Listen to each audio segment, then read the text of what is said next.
I used to think the only way to use CapCut Pro features for free is to invite some friends or probably download the cracked version of CapCut. But I just figured out a way where you don't need to do all those things.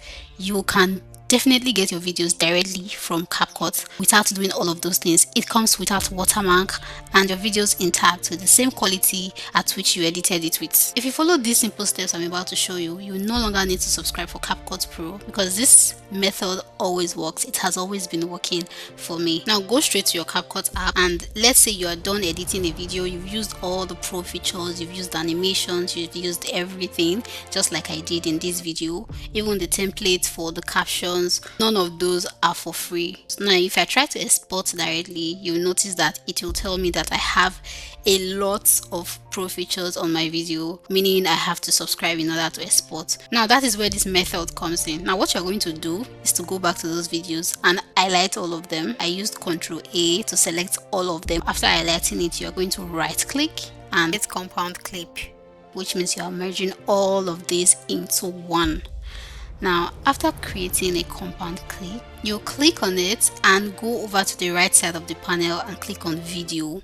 You're going to scroll through those video options and look for motion blur. After clicking on the motion blur, you make sure that it is in 0%, not 100. Now you know that the reason why we are using motion blur is because we just want the video to be in the cache of motion blur category, not because we really want to use that effect. We just want it to be in the cache, right? So we don't need the effect, but we want it integrated into motion blur folder.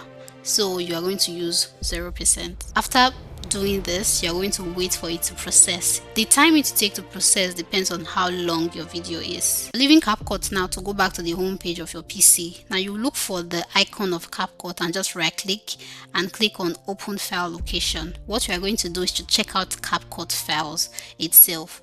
Now once this location is opened in your file manager, you're going to look for the header local. Click on local, then click on CapCut, and then you click on user data and then click on cache. Now once you've got into the folder of the cache, you will look for motion blur. Now when you get into motion blur folder, you notice that all the videos that have motion blur in it is here.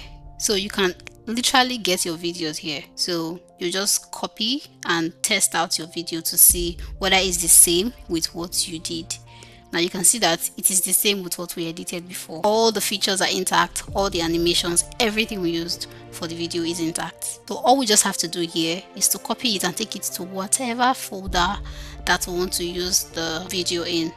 What I usually do is to take it to the folder where I want to use it and rename it and then upload it to wherever I want to upload it, YouTube, Instagram, whatever. The video is ready like it will normally be if you export directly. If you found this video helpful, subscribe so that whenever I drop tips about CapCut like this, you'll be one of the first persons to know about it.